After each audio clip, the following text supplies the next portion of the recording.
dans la troisième conférence de l'été de la féminité. La troisième conférence de l'été de la féminité. Alors l'été de la féminité, eh bien c'est quoi? C'est un cycle, hein, c'est un cycle de conférences qu'on a décidé de vous offrir avec un certain nombre des femmes que j'accompagne depuis le mois d'octobre dernier dans le Cercle de Marie. Donc si c'est pas forcément le lieu, mais si vous avez envie de voir ce que c'est le Cercle de Marie, en quoi ça consiste, je vais vous mettre le lien ici tout de suite. Donc on a eu envie de vous offrir ce cycle en fait de conférences. Donc moi j'ai commencé par la première des conférences. Et puis la semaine dernière, eh bien, on a eu Nathalie. Et chacune en fait des femmes a eu envie de vous présenter ce que c'était pour elles en fait la féminité, comment elles incarnaient ce concept de féminité. Et donc pour Nathalie, eh bien ça prenait tout son sens autour de maternité, naissance, maternité et grossesse pour vraiment reprendre son pouvoir quand on devient mère. Que ce soit mère d'un enfant physique ou bien que ce soit mère d'un projet, comment est-ce qu'on peut se connecter vraiment à ses ressources pour développer son pouvoir créateur. Et aujourd'hui, bien, on a rendez-vous avec Isabelle. Isabelle Varandon, alors je vais vous la présenter rapidement et puis elle vous présentera elle-même aussi son parcours comme Nathalie l'a fait. Qui elle, eh bien, s'est emparée de ce sujet de la féminité et a voulu vraiment l'associer à quelque chose qui la caractérise très fort parce que c'est la créativité. Parce qu'en effet, Isabelle, c'est quoi? Isabelle, en fait, c'est une artiste de la vie. C'est une personne qui a eu plein de vies en une. Hein. Elle a monté une crêperie, des chambres d'hôtes, elle est artiste peintre, céramiste, elle a créé des bijoux en céramique, toute une ligne de bijoux en céramique. Donc vraiment une créatrice née et elle va vous montrer eh bien comment en accent vraiment sur sa créativité, comment on peut aller chercher au fond de soi sa créativité pour se guérir et pour guérir ses principales blessures, ses principales souffrances, parce que vous le verrez, de par son parcours, eh ben, elle n'est pas exempte du tout de souffrances et de blessures et de choses vraiment, vraiment douloureuses. Je pense qu'elle va d'ailleurs pouvoir vous en parler. Et donc, comment elle va vous emmener avec ce fil conducteur de féminité et créativité ce soir. Voilà. Eh bien, écoute, Isabelle, sans plus tarder, je te passe la parole. Alors, ce qu'on a décidé de faire dans ces conférences, hein, je pense qu'Isabelle va vous demander aussi la même chose, c'est qu'elle va dérouler dans tout le fil de sa présentation. Et puis, vous pourrez ensuite lui poser vos questions parce que sinon, quand c'est des conférences, voilà, ça risque un peu de digresser et d'emmener d'un sujet à un autre et de perdre le fil conducteur. Donc voilà, je vais aller voir ce qui se passe parce que j'entends un petit qui hurle là dans le fond. Je vais aller voir tout de suite ce qui se passe. Voilà, et bien je vous laisse en compagnie d'Isabelle pour cette très très belle soirée au service de votre féminité et de votre créativité. Belle soirée à vous. Bien, merci Gaëlle. Bonsoir à toutes et à tous. Bon, ça me fait un petit peu peur d'être là, même si je suis devant mon écran, mais enfin bon, je vais commencer. Donc, pour débuter cette conférence, alors j'ai pas fait comme Nathalie qui est partie comme ça sans rien écrire. Moi, j'ai écrit un texte et je vais essayer de vous le dire au mieux et j'espère que ça sera clair et que tout le monde y trouvera son compte. Alors donc, pour débuter cette conférence, j'avais envie de commencer par définir le mot créativité. La définition que j'ai trouvée dans le Petit Robert, qui date de quelques années, mais bon, je pense qu'elle est encore bonne aujourd'hui. Donc, la créativité, j'ai trouvé le pouvoir de création, le pouvoir d'invention. Et sur la création, il est écrit, c'est l'action de donner l'existence, l'action de tirer du néant. Jacques Rousseau disait, l'idée de création, l'idée sous laquelle on conçoit que, par un simple acte de volonté, rien devient quelque chose. La création, c'est l'action de faire, d'organiser une chose qui n'existe pas encore. La création, c'est la conception, l'élaboration, l'invention, mais c'est aussi l'apparition, la naissance, comme nous l'a si bien dit Nathalie la dernière fois. La création, c'est créer une œuvre. Albert Camus disait « De toutes les écoles de la patience et de la lucidité, la création est la plus efficace. » Et pour finir, la citation que je préfère est celle d'Arthur Rimbaud. « Ta mémoire et tes sens ne seront que la nourriture de ton impulsion créatrice. » Maintenant, si on se penche sur le contraire du mot création, on trouve les mots comme abolition, anéantissement, destruction, contrefaçon, copie, imitation, néant. Ces derniers mots font presque peur. Et ils m'invitent à vouloir donner au mot création une nouvelle dimension. Oui, j'ai envie de rajouter l'intention.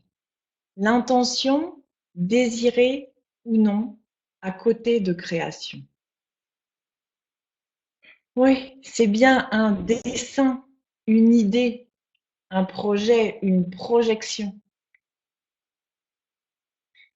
Maintenant, si on se tourne vers la définition de la féminité,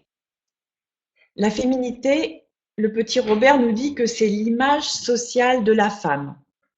Le charme, la douceur, la délicatesse, que l'on oppose à l'image sociale de l'homme, qui est la virilité. Et la féminité, à l'excès, c'est la faiblesse, la fragilité, la puérilité. On peut voir déjà, rien que dans les mots qui la définissent, la femme créatrice offre beaucoup plus de nuances pour définir son statut.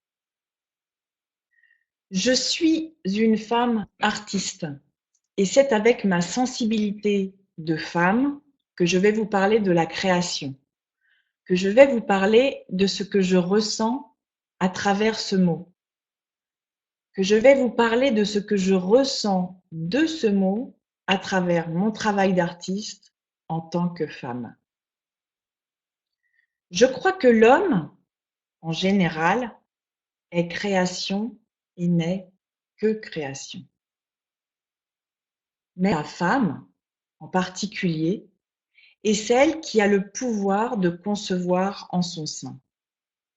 On n'a pas de mérite en soi, c'est en nous, et aujourd'hui, je veux aller plus loin que le mot création. Si j'analyse mon parcours d'artiste, mon parcours de femme, je me rends compte que la création n'est pas un but, mais un chemin. Un chemin dont le but est la guérison. Alors, je dirais pour commencer cette conférence, et j'en profite pour remercier Gaëlle, qui m'a donné un peu comme un challenge cette opportunité de m'affirmer et de voir sous un autre angle mon travail d'artiste et mon parcours de femme.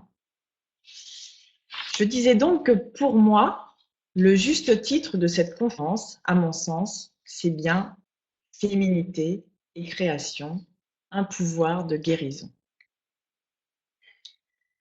Je vais commencer par me présenter en 2 mots. Alors, en 2 mots, je m'appelle Isabelle Barandon. En 2 mots, je dirais artiste autodidacte. Enfin, je dirais plutôt autodidacte et artiste. J'ai traîné mes pantalons sur les bancs de l'école jusqu'à mes 18 ans. Née au printemps et ayant 2 ans de retard, je n'ai même pas passé le bac français et me suis défilée de peur de rater. Je voulais ma liberté. Je me suis formée sur le tas, comme on dit, et j'ai testé différents emplois qui m'ont appris à travailler, qui m'ont appris à acquérir des connaissances. qui m'ont appris à écrire sans trop de fautes d'orthographe, qui m'ont surtout appris à me connaître et à savoir ce que je ne voulais pas faire. Tour à tour, j'ai été manutentionnaire, vendeuse, secrétaire, et puis alors là, je les ai tous faits, hein. Secrétaire comptable, secrétaire commercial, secrétaire marketing, de direction aussi. J'ai travaillé dans la presse, dans la recherche, dans des associations, dans la vente, dans le privé et pas que. J'ai monté un showroom pour une usine de Saint-Gobain pour présenter les différentes sortes de verres que le groupe commercialisait. J'ai aussi été assistante marketing dans des produits pharmaceutiques. Puis je me suis mise à mon compte. J'ai transformé un petit bar en crêperie qui fut sélectionné par le guide du routard. J'ai aussi joué au maître d'œuvre pour créer 5 chambres d'hôtes dans une bâtisse du début du 19e qui n'avait ni WC ni chauffage, pour enfin tenir pendant 10 ans des chambres d'hôtes qui a été mon pire cauchemar, mais où j'ai appris énormément de choses.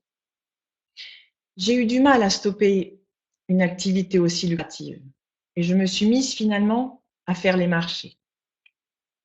Et puis, il y a 2 ans, j'ai pris une grande respiration et j'ai osé ne pas être raisonnable et faire ce que j'ai toujours voulu faire, être artiste et vivre de mon art. Aujourd'hui, je peins et je sculpte, je fais des expos, mon travail est déjà dans une galerie sur Dinard et j'anime des stages l'été dans ma maison. Et je suis aujourd'hui devant vous pour vous expliquer ce que ces années d'expérience m'ont permis de découvrir. Et je dois dire que c'est une grande joie pour moi ce soir de vous le révéler. J'ai beaucoup d'émotions, je suis désolée, mais la joie est là. Et comme je le disais il y a quelques instants, en vous dévoilant le nom de la conférence que je me plais à répéter, Féminité et création, un pouvoir de guérison.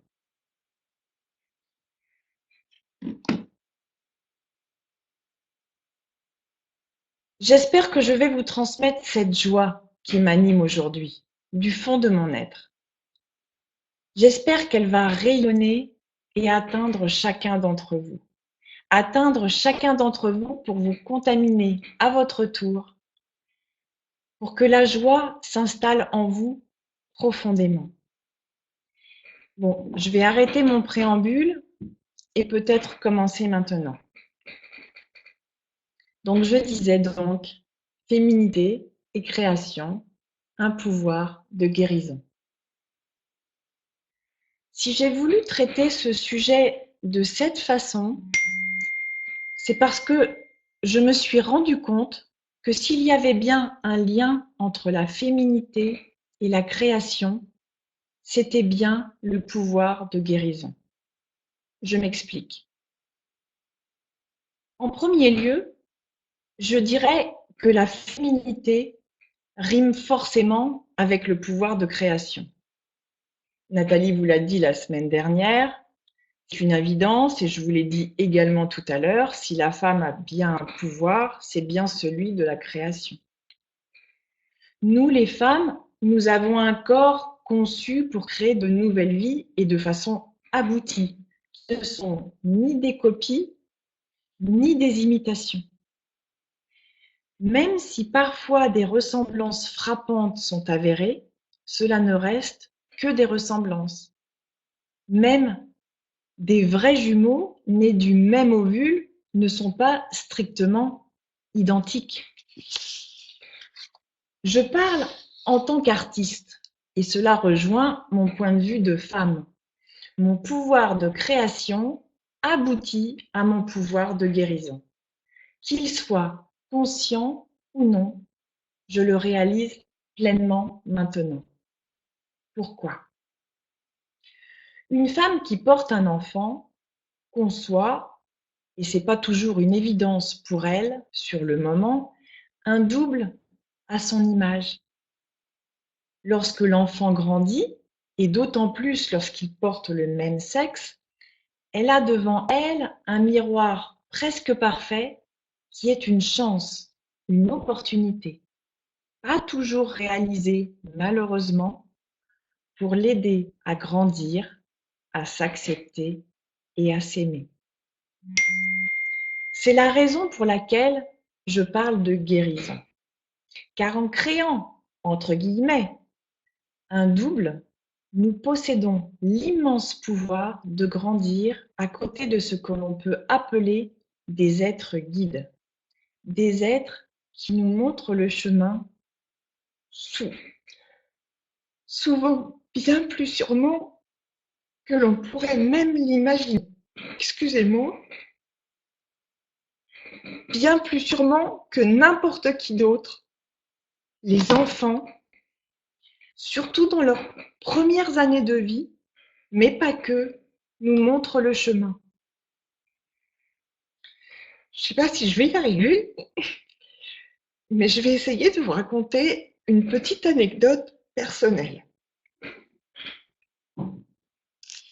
Je suis née artiste dans une famille où cela était inconcevable. Du plus loin que je me souvienne, j'ai toujours voulu faire ça.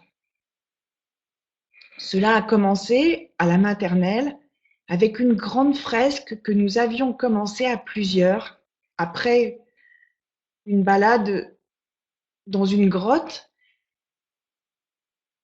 Donc c'était une fresque avec des spéléologues avec leurs lombes frontales bien jaunes et des stalactites et des stalagmites. Et la fresque, on l'a commencé à plusieurs et je l'ai finie toute seule. Et ensuite, c'était toujours en moi. Je voulais faire les beaux-arts. Il n'y avait que ça qui avait de l'importance à mes yeux. C'est resté ancré incroyablement. Seulement dans ma famille, on m'a dit non. Devant le refus catégorique de ma mère, j'ai dû oublier mon vœu le plus cher. Sans le vouloir, je l'ai mis de côté. Je n'ai pas su être assez forte à l'époque pour mettre en œuvre mon projet. Je n'étais pas assez forte pour affronter toutes les oppositions qui pleuvaient sur moi. Pour me venger, j'ai été rebelle et je l'ai payé cher. J'ai eu une fille assez jeune qui m'a aidée énormément à avancer. Elle a été ma première création.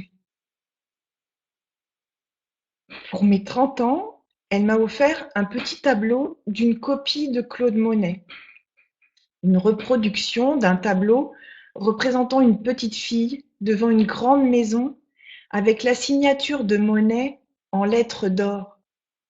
Elle a fait son achat toute seule avec son argent de poche sans que je n'en sache rien. J'ai toujours parlé avec elle. C'était un besoin et une nécessité. Une nécessité dont j'étais persuadée qu'elle était primordiale pour elle, pour qu'elle comprenne son histoire. Elle savait donc ce que je voulais faire enfant. Je lui avais dit mon désir d'enfant d'être artiste. Quand elle m'a offert ce petit tableau, elle a mis mon désir enfoui à la lumière. Elle a mis au grand jour ce que je lui avais communiqué comme un passé englouti et résigné. Elle m'offrait la possibilité de le rêver encore et de le mettre en œuvre. Et c'est ce que j'ai fait. Alors oui, si je suis légitime pour vous parler ce soir de féminité, de création et de guérison, et j'insiste sur la guérison, c'est parce que je l'ai vécu. Mais il y a d'autres paramètres qui entrent en jeu. Et là, c'est en tant qu'artiste que je veux parler et plus seulement en tant que femme. Je veux vous parler de la force des couleurs qui influencent nos êtres et je veux vous parler du pouvoir de la terre qui aide au recentrage et peut mener à la rémission de blessures voire même à leur libération. Cela fait plusieurs millénaires que les Chinois l'ont bien compris. Ils l'ont mis en œuvre avec le Feng Shui, où l'on utilise les couleurs pour harmoniser un habitat. Les couleurs ont une grande influence sur les habitants. J'ai testé cet art dans mon habitat et c'est réellement puissant. Il y a aussi ceux qui pratiquent la chromothérapie et qui soignent leurs patients avec la couleur. Quant à l'argile, je me rends compte que non seulement la terre nous offre également ce même pouvoir de création, mais elle a aussi le don d'aider à extirper les douleurs, à apaiser les âmes, allant jusqu'à l'auto-guérison. Je vais boire un petit coup, excusez-moi.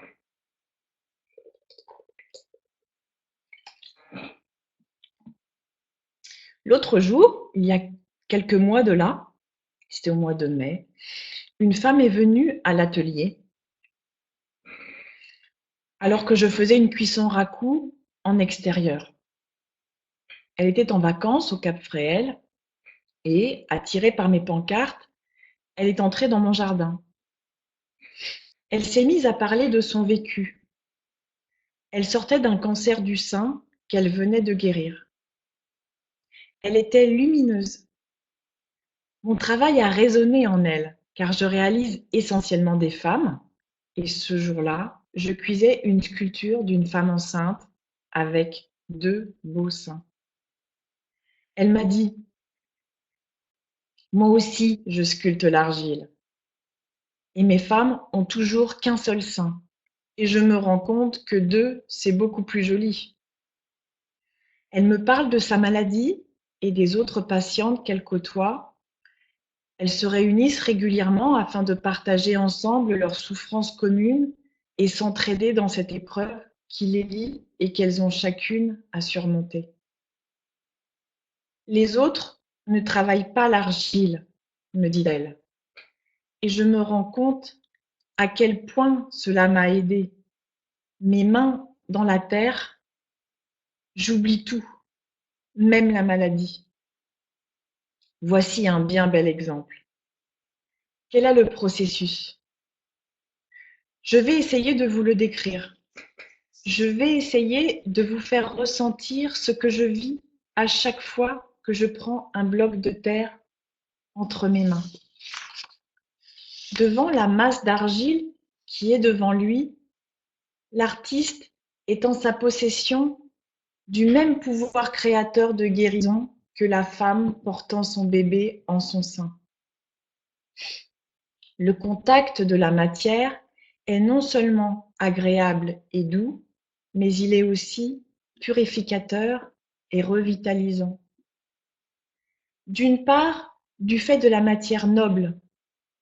La terre est une matière sensible, malléable, tendre, offrant une multitude de possibilités. La terre permet un ancrage profond. Lorsque nos mains entrent en son contact, en épousant la masse, nos doigts plantés dans la terre, il y a comme une magie qui s'opère. Mettre les mains dans la terre permet d'utiliser un sens que l'on n'a pas l'habitude d'exploiter, le toucher. Seuls les aveugles développent ce sens à merveille. Et devant cette nouvelle sensation, le corps nous oblige à nous connecter avec nos sens. Il s'éveille à la nouveauté et nous permet d'accéder à de nouvelles possibilités, des possibilités insoupçonnées. Cette sensation, pour la plupart d'entre nous, est inconnue ou méconnue. Et c'est justement pour cela qu'elle nous apporte une grande aide pour nous déconnecter du mental. En entrant dans les sensations, pour la plupart d'entre eux, on entre, sans s'en rendre compte, dans l'acceptation du moment présent. Une connexion profonde se crée entre la terre et notre être, nous aidant à lâcher. Lâcher les tensions, tuer les pensées néfastes et inutiles, nous relier à notre être profond dans la paix et l'harmonie. D'autre part, l'œuvre qui est conçue transpire le fond de notre être de la façon la plus authentique. On l'a bien vu dans l'exemple de cette femme qui est venue me voir un après-midi de mai à mon atelier. À travers ses doigts, elle a fait passer ses sentiments et ses douleurs. Elle les a imprimés dans la matière. L'argile a cette particularité, cette intelligence d'avoir une mémoire. Non seulement elle va garder les émotions transmises dans sa masse, mais elle va ensuite les offrir au spectateur. Celui ou celle qui prendra le temps de l'observation pourra avoir conscience des émotions qui s'en dégagent et, dans ce ressenti, pourra se reconnecter à son tour à son être profond. La boucle est bouclée. Lorsqu'il existe des douleurs enfouies, la Terre nous offre l'opportunité de les exprimer, de les révéler à soi-même et, si on le souhaite, au monde entier. C'est une réelle aide qui nous est offerte, nous permettant d'exorciser nos maux comme une conjuration. Au fur et à mesure des purifications, les formes se font plus justes, plus douces, plus précises, plus sereines aussi. Je vais vous parler un peu de mon travail d'artiste peintre. Et je dois dire que pour vous parler de la peinture, maintenant, le processus est un peu le même. L'artiste, devant une toile blanche, est devant le néant. Que ce soit en copiant ce qui l'entoure, que ce soit en travaillant sur ce qui l'inspire, ou que ce soit l'envie d'exprimer une sensation pure émanant du plus profond de son imaginaire, l'artiste est dans la nécessité de se connecter à l'instant présent. C'est par l'authenticité de sa connexion qu'il pourra inscrire son histoire sur la toile. C'est seulement s'il arrive à être dans le bon tempo que le sujet choisi prendra toute son ampleur. À travers son empreinte, à travers les formes, les couleurs qu'il utilise, il fera naître, venant du fond de lui-même, des sentiments, des émotions, des douleurs parfois, la plénitude aussi, la plénitude d'être là, présent et connecté. Oui, lorsqu'on est dans le bon tempo, tout artiste le ressent, c'est l'instant magique. Les formes et les couleurs sonnent justes, c'est palpable. Une satisfaction nous envahit et un bien-être émane de nous, même si plus tard, notre regard critique peut parfois oublier cet instant mystérieux de la création, se laissant envahir par le doute et avoir le sentiment de ne pas avoir réalisé une œuvre à la hauteur de nos ambitions. Les sentiments émis ont été transcrits sur la toile. Le fait d'avoir joué avec les couleurs nous a permis, sans nous en rendre compte, d'apaiser nos tourments et peut-être aussi ceux du spectateur regardant l'œuvre par la suite. C'est Rodin qui disait « Toutes vos couleurs, toutes vos formes transpirent vos sentiments ». C'est tellement vrai. Et dans le travail de la peinture, justement, il ne faut pas minimiser le pouvoir des couleurs. J'en ai parlé brièvement tout à l'heure, il est bien plus grand qu'on l'imagine. Qu'en est-il du pouvoir des couleurs? Là aussi, il y a bien un pouvoir de guérison avec la couleur, avec les couleurs.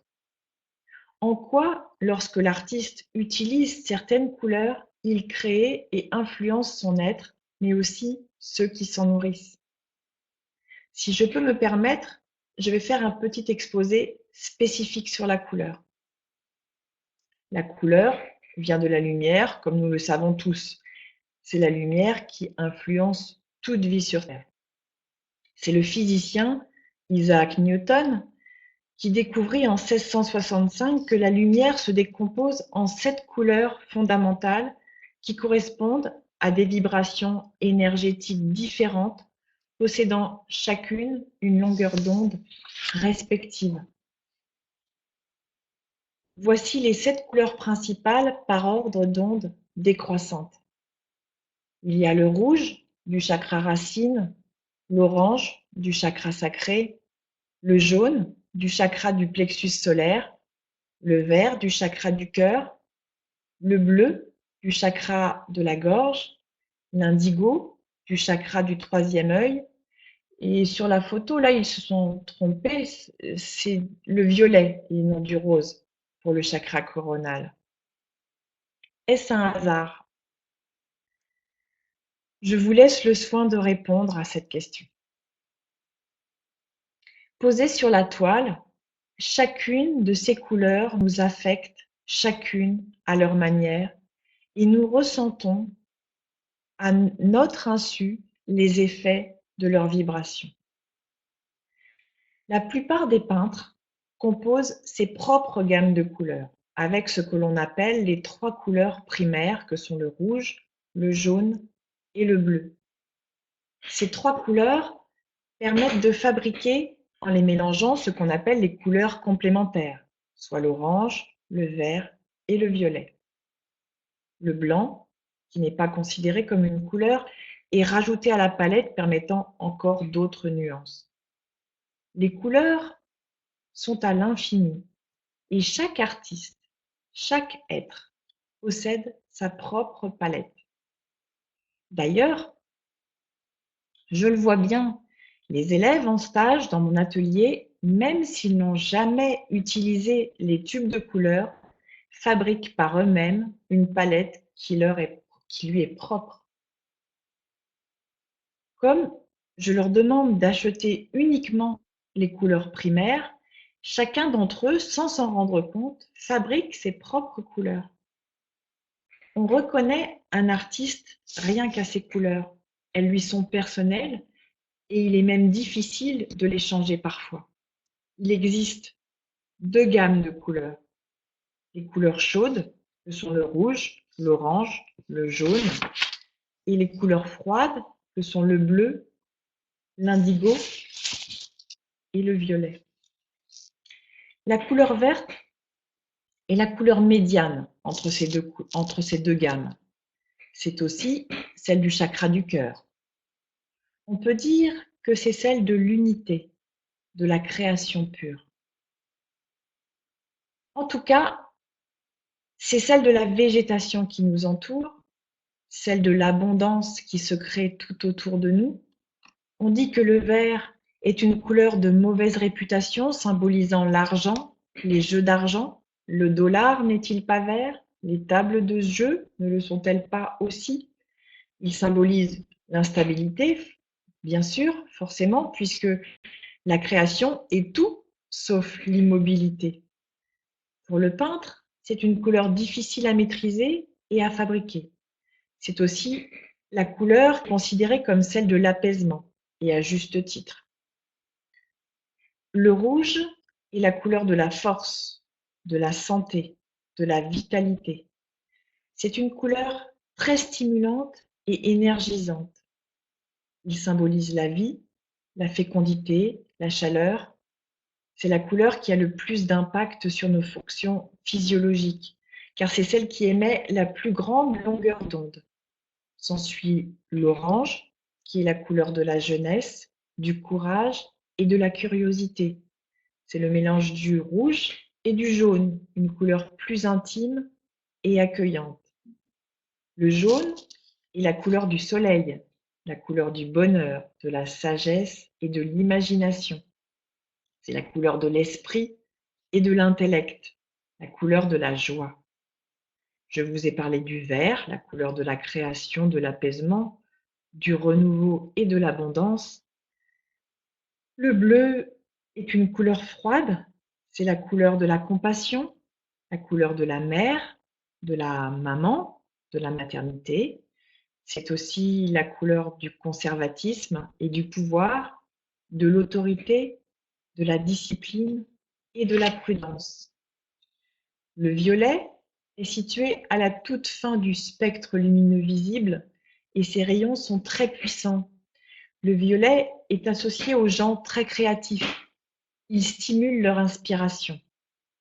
On dit que Léonard de Vinci utilisait le violet pour méditer et que Beethoven avait des rideaux violets à sa fenêtre. Maintenant, pour faire un résumé de la conférence en 2 mots, nous avons dit féminité et créativité, créativité et féminité, et je vous ai parlé du pouvoir de la création. Je vous ai parlé du pouvoir inné chez la femme, mais aussi je vous ai parlé surtout du pouvoir que chacun d'entre nous a en sa possession pour guérir et apaiser son être.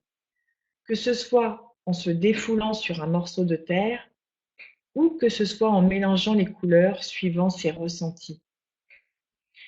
Alors, maintenant que cette conférence touche à sa fin, j'ai envie de vous donner la parole. Peut-être avez-vous des questions?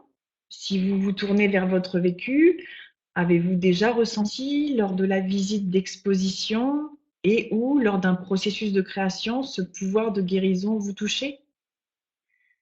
Il y a 15 jours, je suis allée voir l'exposition sur Picasso et Jean Genet à Marseille. Le parcours de Jean Genet m'a particulièrement touchée. Il a écrit un texte sur le travail d'Alberto Giacometti que j'ai lu dans la foulée, l'atelier d'Alberto Giacometti. On se rend bien compte dans ses écrits à quel point le travail de Giacometti a touché Jean Genet et a résonné en lui.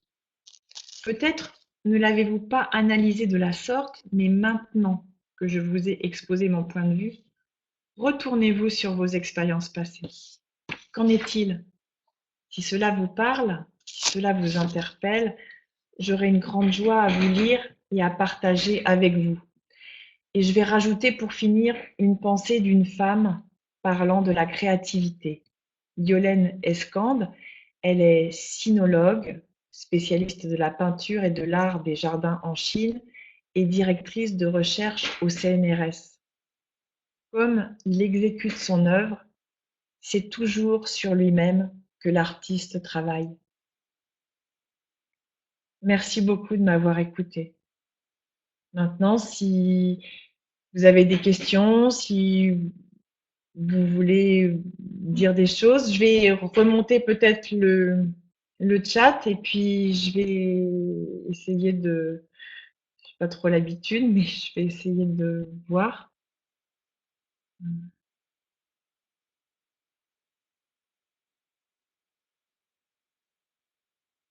Je vais peut-être fermer.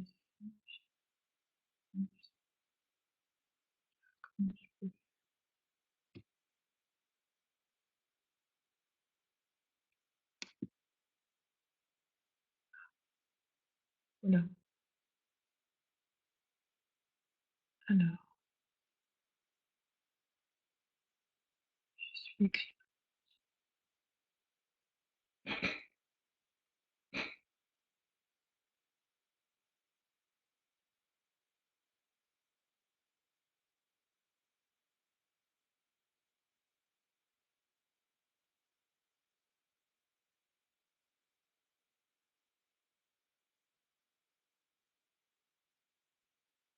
Merci Carmel pour ton partage. Merci beaucoup.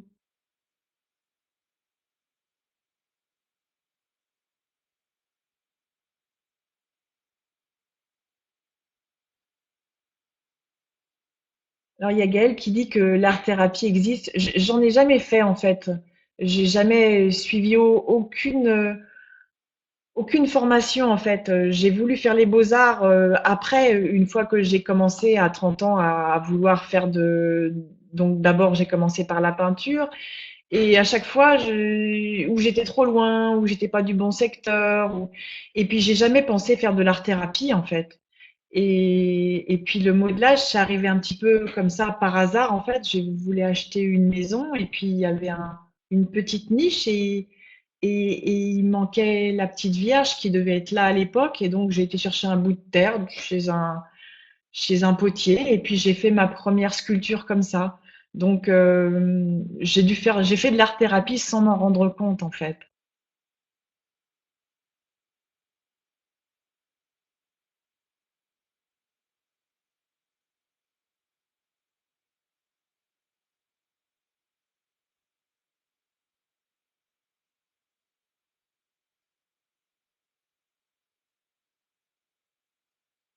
Alors oui, Viviane qui fait oui, mais la pâte à sel, c'est pareil que l'argile, bien sûr, on peut faire des choses, on peut très bien s'exprimer avec la pâte à sel.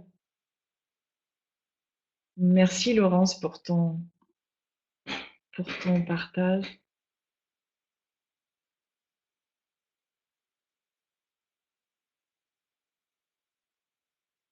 Je connais pas, c'est Anne D. Je connais pas du tout la méthode Oshka.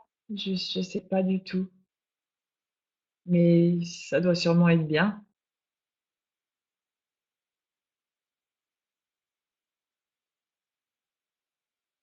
Merci Minouche pour le compliment sur mes sculptures. En fait, moi, mes sculptures, je prends pas de modèle. Je peux faire d'après modèle, mais en fait, ça vient dans ma tête comme ça et je sculpte surtout la femme, en fait.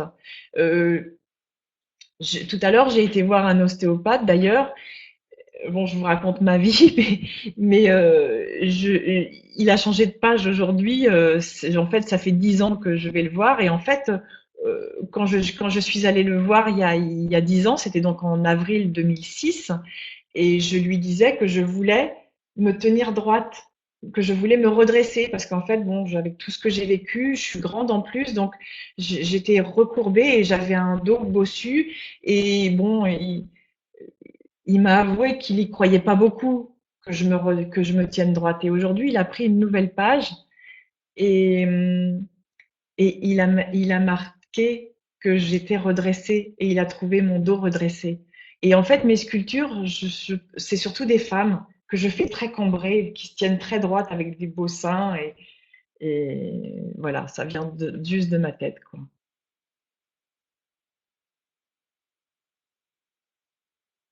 Alors Gaëlle, si ton côté créatif est un peu endormi, ben il faut peut-être aller en stage, enfin pas forcément chez moi, mais n'importe où, parce que des fois, quand on est à plusieurs comme ça, voilà, c'est différent, on est dans, il y a une osmose qui se passe, on échange. Moi, je sais quand les personnes viennent en stage chez moi, on est toutes dans la même maison. Bon, c'est des petits groupes, hein. Moi, je prends que 4, 5 personnes gros maximum. Donc on est toutes ensemble, on communique, voilà, on est complètement déconnectés. Et alors, plus la terre ou la peinture, suivant ce qu'on a choisi. Et donc après, ben, après, on peut continuer chez soi une fois qu'on est parti. Peut-être que si c'est un peu endormi, il faut juste essayer de trouver la petite flamme des fois comme ça dans des stages.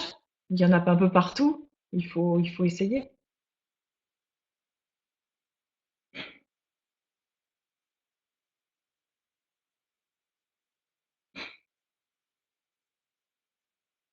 Merci Sylvie. Ouais, la danse aussi, c'est bien. Oups, euh, zut, j'ai perdu euh,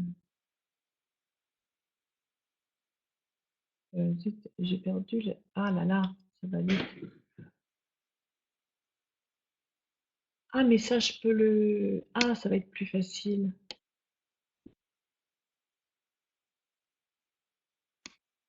Ah, voilà, c'est ça. Alors,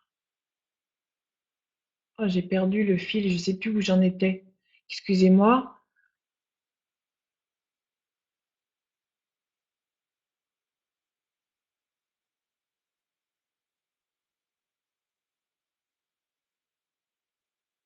Alors, où est-ce que c'était la danse?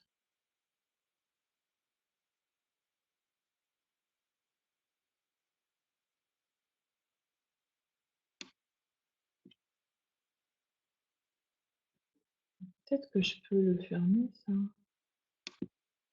Ah, voilà.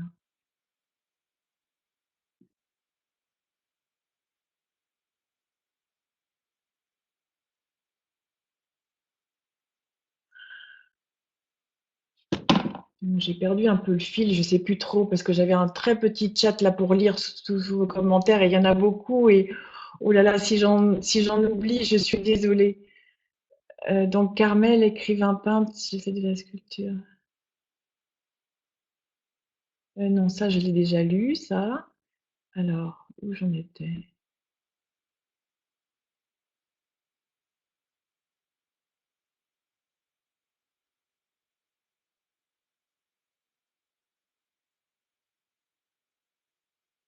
Ah oui, d'accord.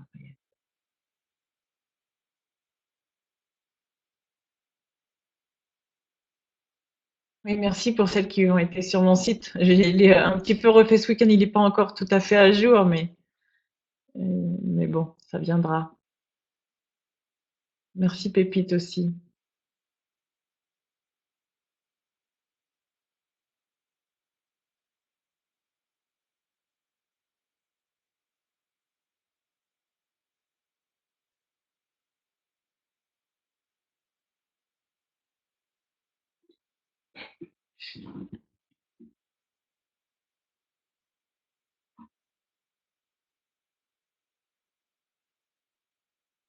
Oui, Milly, c'est vrai que les enfants, spontanément, bien sûr, ils dessinent ou quand on leur donne de la terre aussi, ils s'expriment très bien.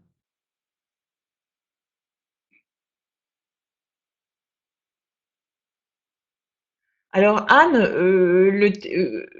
quand tu dis que l'art est un autre, est un autre monde inatteignable, là, moi, je suis pas d'accord parce que moi, j'ai des personnes en stage, des fois, elles ont jamais pris un pinceau ou jamais toucher la terre et elles sortent des choses exceptionnelles. En peinture, surtout, moi j'ai vu des choses, les personnes elles étaient vraiment étonnées de ce qu'elles sortaient. Moi, je ne fais que guider. Quand c'est pas bien composé, j'aide à la composition. J'aide à ce que quand les couleurs elles chantent pas ensemble, j'aide à ce que les couleurs chantent. Mais je laisse la personne faire ce qu'elle veut. Sur un autre site, c'est sur le site de mes anciennes chambres d'hôtes, kerléon.com, il y a des photos de personnes donc qui font des tableaux, enfin de personnes qui sont venues en stage. Et il y en a, elles avaient jamais dessiné de leur vie et elles étaient étonnées de ce qu'elles ont sorti.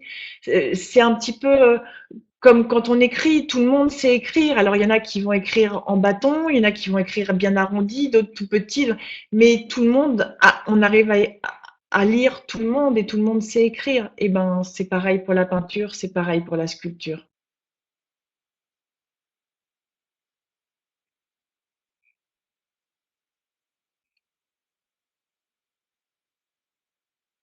Oui, bien sûr, il faut un petit peu de finance, mais après, bon, moi, enfin, je sais que chez moi, c'est pas très très cher, mais il y en a plein ou alors on peut faire enfin, moi, je fais pas ça, mais il y en a qui font des ateliers, des associations qui font des ateliers où c'est vraiment pas cher, on y va toutes les semaines. Il y a toujours des possibilités de trouver des choses créatives à moindre coût. C'est vrai qu'un stage, bon, chez moi, on va dire, ils sont pas très très chers, mais c'est toujours une petite somme. Mais les associations, elles font des choses vraiment très très bien et pour pratiquement rien.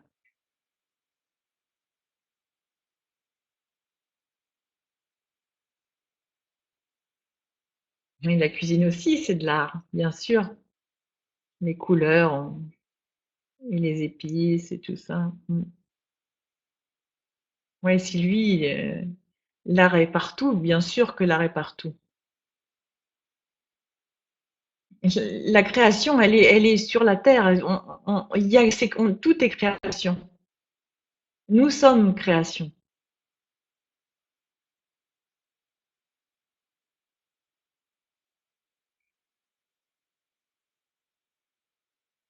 Oui, Pépite, il faut continuer. C'est bien. Il y a tellement de supports en fait entre les craies grasses, les craies, les pastels secs, les pastels gras, les feutres, les crayons de couleur, l'aquarelle, l'acrylique qui sèche vite, l'huile qui sèche moins vite. Enfin, il y a tellement de possibilités.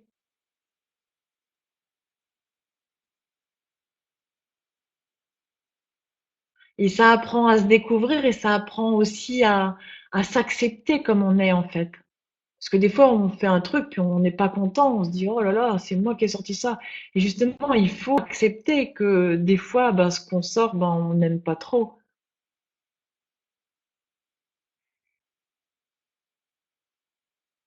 Bah oui, Pépite, je sais que tout le monde peut y arriver.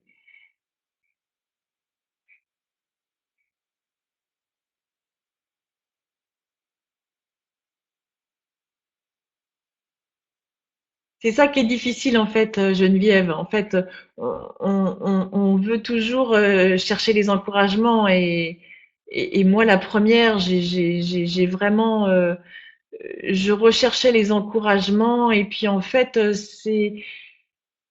c'est ça aussi qui, ça me faisait avancer puis ça me faisait reculer aussi et en fait, il, il, il faut il faut se sortir de. D'ailleurs, je l'ai mis dans mon atelier. Je prends la carte, je vais la lire tout de suite.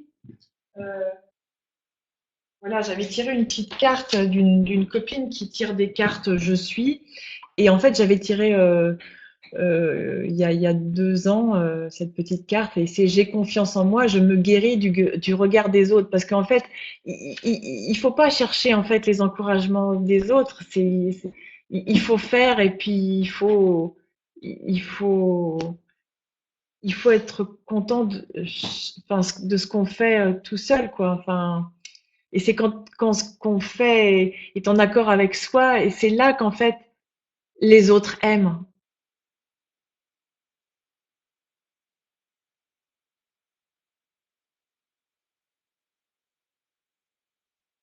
Ah oui, Minouche, j'ai beaucoup aimé le film Séraphine, ouais.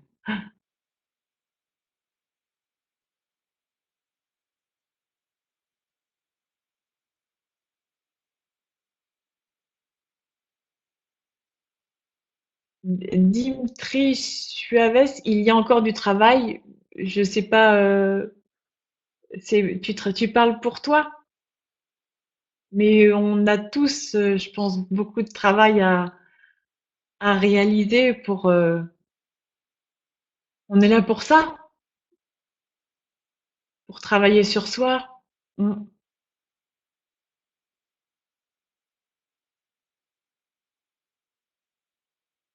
Ben Anne, oui, c'est vrai. C'est vrai que ça fait peur de se découvrir. Mais quand on a compris que en fait, enfin, quand on a commencé à se découvrir et quand on voit, oh, je saurais pas comment dire. Moi, je trouve que c'est la plus belle chose. Moi, j'ai eu peur aussi pendant très longtemps. Et j'avais peur de m'accepter. Déjà, en plus, j'étais bossue, j'étais ceci, j'étais cela. J'avais envie de peindre, mais je trouvais que c'était moche. Enfin, et puis, en fait, au fur et à mesure de l'évolution, eh ben, on apprend à se découvrir et on apprend à s'accepter et à s'aimer. Et puis après, c'est chouette, quoi. C'est ce qu'il y a de plus beau, en fait. Ouais, Anne D, je suis d'accord, on est souvent très dur envers soi, mais c'est justement ça, on apprend à être indulgent et quand on est indulgent envers soi, après on est indulgent avec les autres, et après la vie est tellement plus facile.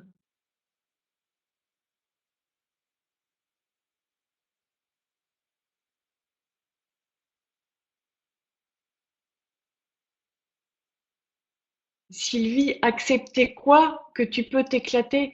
Non, accepter qui on est. On s'éclate après.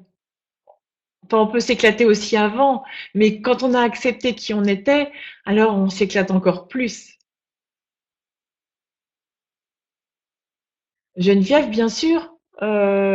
Sur mon site internet, il y a, il doit y avoir une adresse mail. Donc, oui, oui, avec plaisir. Je veux bien voir des photos.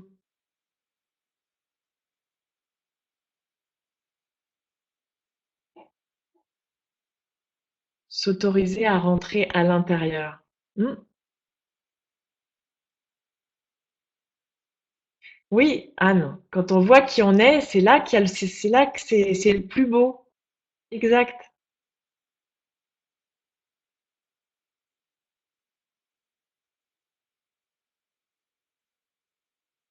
En pratique, on fait quoi pour se découvrir artiste?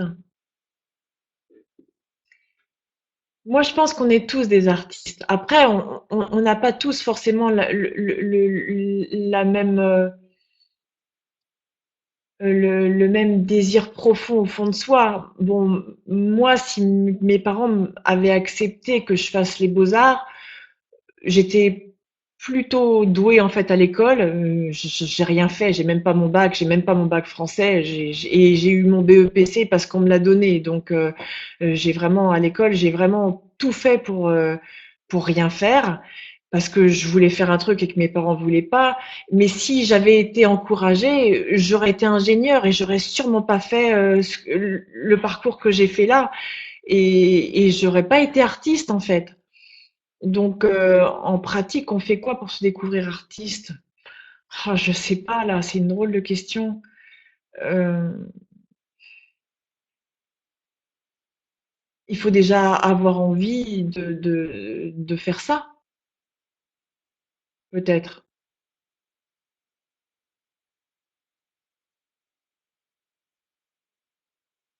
Mais de toute façon, Sylvie, on part toujours de rien quelque part.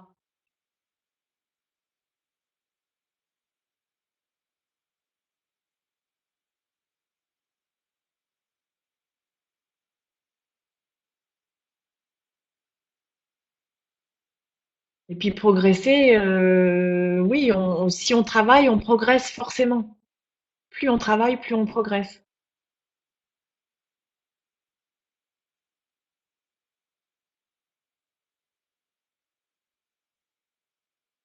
J'ai envie de partager, se faire plaisir pour découvrir son artiste.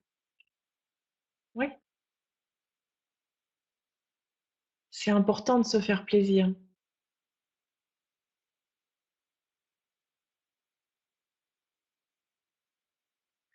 Mais Anne, alors c'est sûr que quand on est coincé dans ses croyances, eh ben il faut essayer de travailler là-dessus.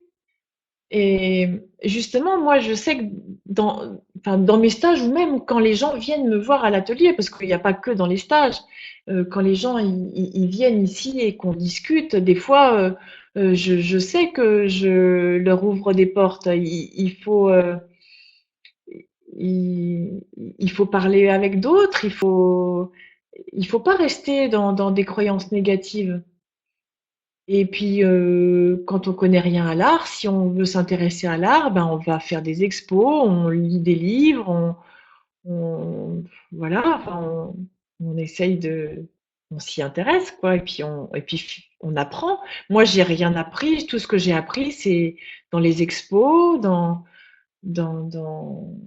j'ai plein de bouquins sur l'art et je connais les peintres comme ça, j'ai jamais rien fait, aucune formation, jamais, donc,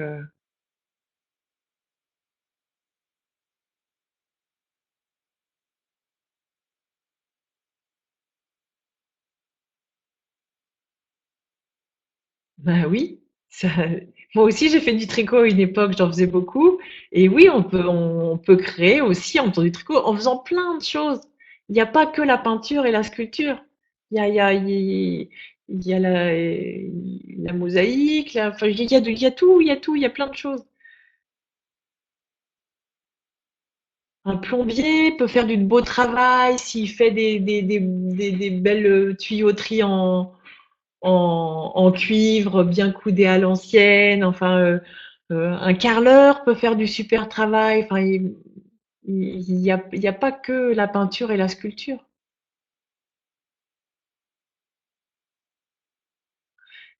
Ben, je te remercie, Anne. J'espère que ça a ouvert d'autres portes à d'autres personnes. Mais déjà, s'il y a déjà toi, ne serait-ce que toi, déjà, c'est super. Et puis, merci donc de me le dire.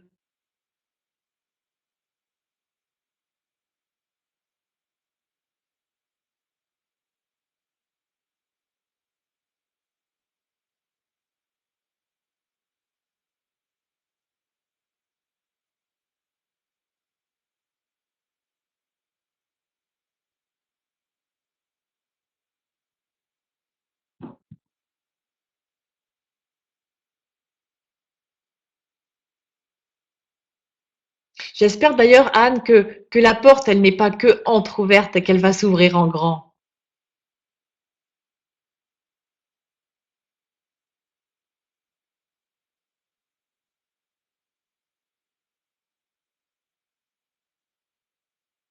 Ben oui.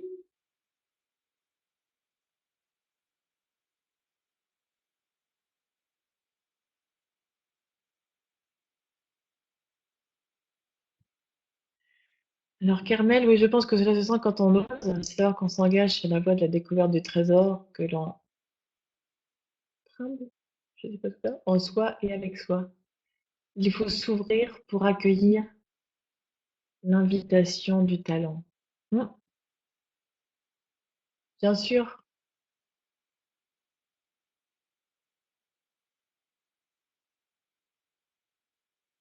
Merci Minouche. Merci beaucoup. Bonne soirée à toi.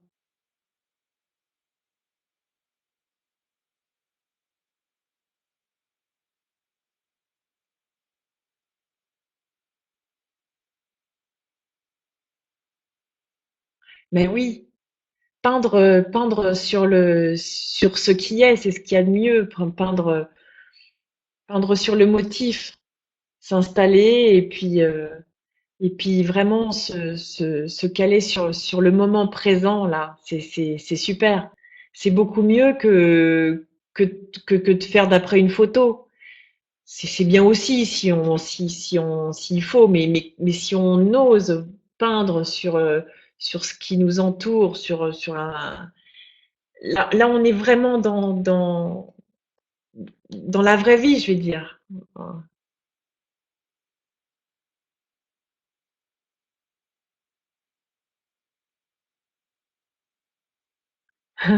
Merci, merci Sylvie.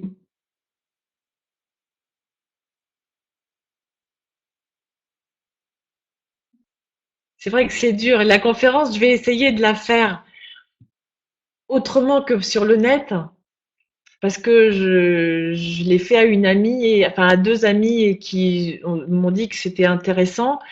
Et donc, j'ai prévu de la faire en direct, mais là, alors là, ça va être encore plus dur. Déjà que là, c'était dur et que je suis devant mon écran, mais je vais le faire. Mm.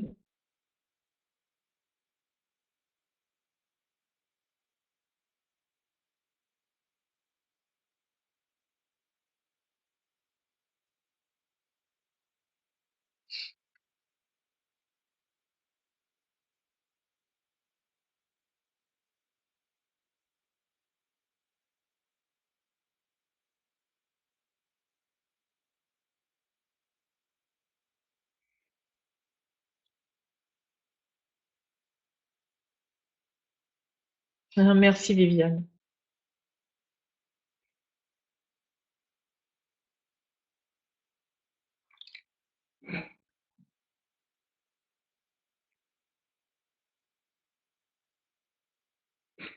Hahan, comment trouve-t-on son artiste référent, sa source, son parrain? Il y en a tellement. Ah, mais il faut faire les expos, il faut voir ce qui nous touche. Moi, je sais que j'ai été très touchée par. J'aimais bien Monet à l'époque quand j'ai commencé, que je voulais que la peinture m'attirait. Parce qu'au départ, moi, j'ai pas fait d'expo. Moi, j'ai commencé vraiment à m'intéresser. En fait, au départ, avant que ma fille m'offre ce petit tableau de Monet, moi en fait, bon bah je travaillais et puis j'avais plein d'amis. J'avais des amis photographes, des amis graffeurs, et puis en fait, j'organisais des expos pour eux. Mais moi, j'étais vraiment, jamais j'allais prendre un pinceau, jamais j'allais dessiner, jamais. Voilà, je m'occupais donc des copains qui faisaient ça et je trouvais ça super. Et puis après, bah après, je m'y suis mise et quand je me suis mise à peindre, bah forcément, j'ai commencé à aller voir des expos parce que il faut se nourrir pour avancer, et pour comprendre les compositions et pour comprendre, voilà. Et donc moi au départ, j'aimais bien Monet et puis maintenant, moi mes artistes préférés, c'est Bonnard. Il y a un chinois que j'adore, je vais vous l'écrire. Euh, donc, alors, Bonnard, moi, c'est un de mes préférés. Euh, et sinon, un artiste chinois, c'est Liu Xia, Xiaodong. Je sais pas si vous allez trouver des photos. Il peint ses contemporains, il fait des grandes fresques de 4 mètres sur 4 ou je sais pas, enfin, et j'adore ce qu'il fait, c'est très très beau. Euh, alors après, voilà, donc Anne, il faut faire des expos ou voilà. Sylvie, bravo, danse avant. La comédie créole, ça détend bien. Bah oui. Moi, en ce moment, j'écoute, mince, pas Radio Bonheur, mais Radio Nostalgie et je m'éclate.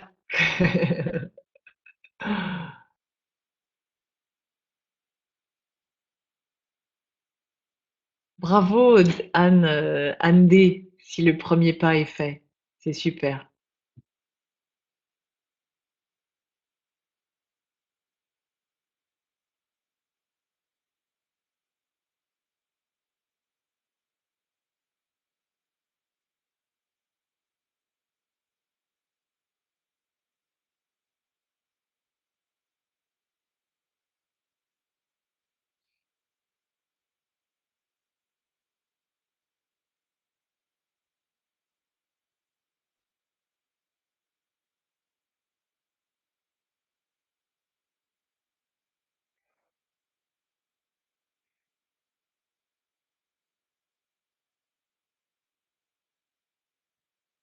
Je-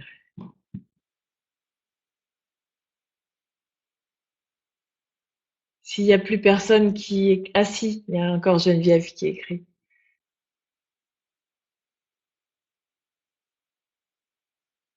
Ah, j'espère, j'espère. De toute façon, vous êtes tous des artistes.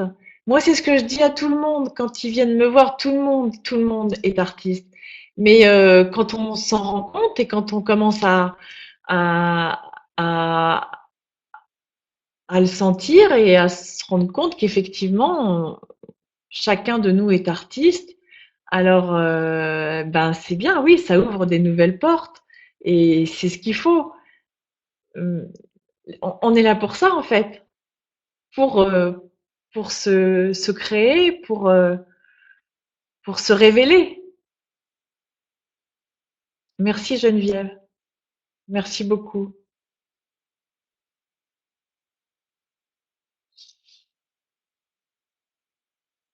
Ah oui, merci Pépite. Oui, j'aimerais bien.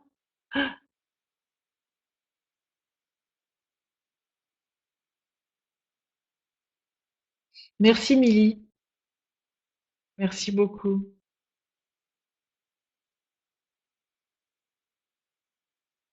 Oh, mais moi, j'écoute aussi beaucoup. Bon, ben là, forcément, je parle un petit peu, mais moi, je suis quelqu'un qui écoute beaucoup, qui observe beaucoup, et ça m'arrive souvent de rester silencieuse. Surtout quand je connais pas et quand je sais pas, et c'est comme ça qu'on apprend. Donc, il n'y a aucun problème, Fab. Merci, Anne D. Bonne soirée à toi aussi.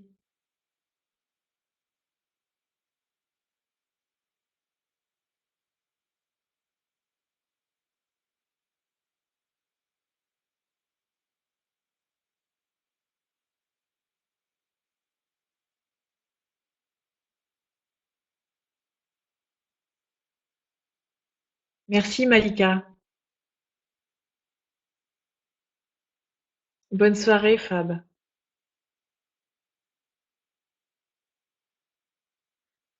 Merci Sylvie et bonne soirée aussi. Et je crois qu'il va y avoir plein d'étoiles ce soir. Il y a une belle lumière sur le Cap Fréhel. On était dans le gris depuis plusieurs jours là, et puis ça y est, le soleil est revenu. Oui, j'espère que vous allez faire plein de belles créations.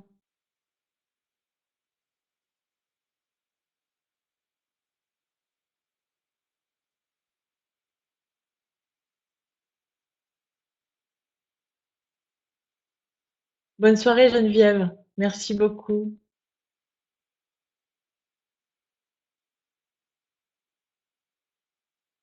Bonsoir Pépite, merci. Belle création à toi aussi. Merci Gaëlle.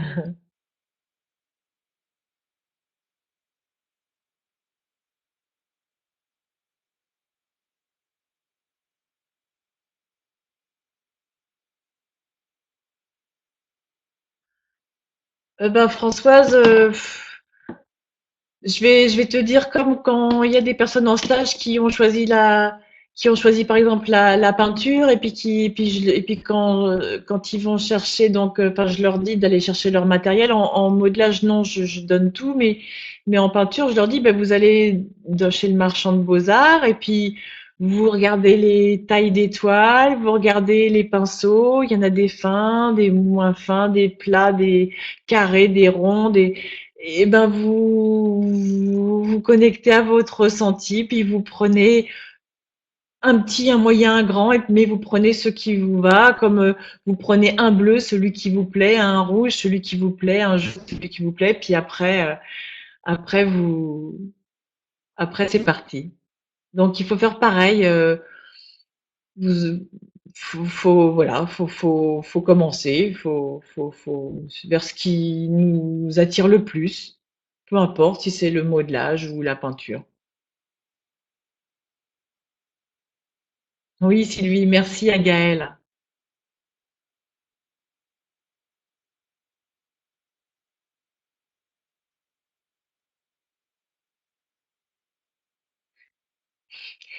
Merci.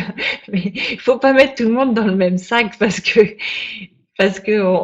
il n'y a pas que des intellos bobos chez les artistes. Il y en a, mais il y en a aussi dans d'autres milieux des intellos bobos.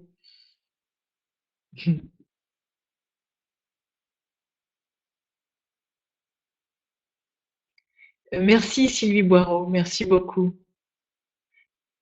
Merci Patricia. Bonne soirée.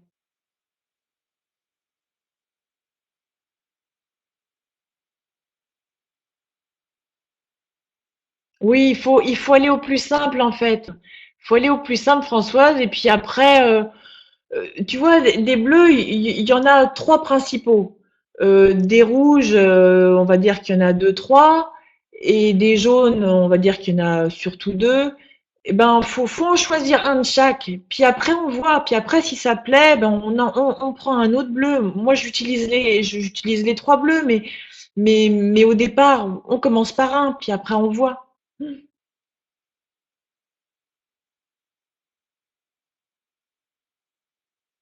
Donc, s'il y a plus personne qui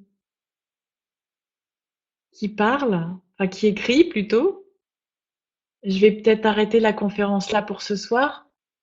Je vois qu'il y a encore des connectés. J'attends encore un petit peu peut-être.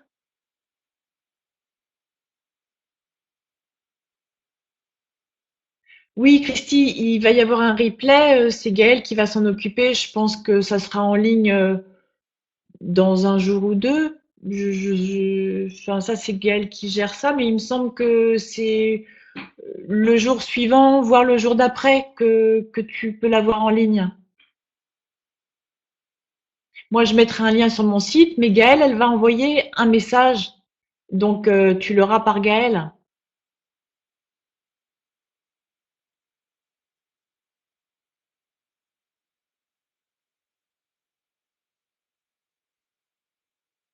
Donc, il n'y a plus personne qui veut me dire un truc.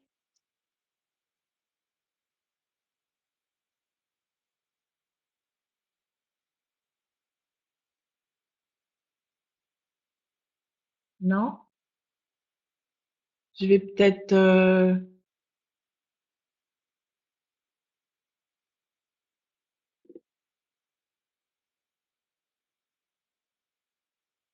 Si Pépite, tu dis qu'on m'aime... Ah oui, comme tu... Oui, ok, merci. Moi aussi, je commence à m'aimer comme je suis. Et ça fait du bien. J'ai 52 ans, donc j'ai mis du temps. Comme quoi, il faut persévérer.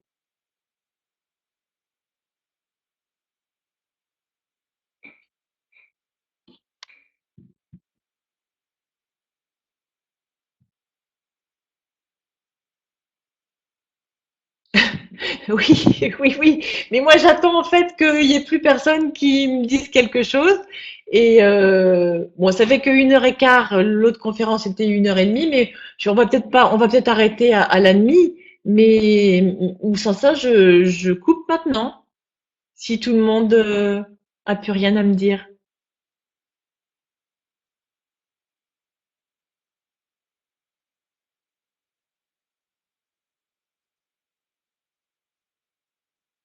Ok. Ok, alors je vous embrasse tous, là, ceux qui restent. Il y en a encore 22. Je vous souhaite une belle soirée. Et puis, plein de belles créations à votre découverte, à la découverte de vous-même. Voilà. Bien. Merci encore à Gaëlle. Et puis, merci à toutes les personnes qui ont écouté la conférence. Merci beaucoup. Je vais couper. Au revoir.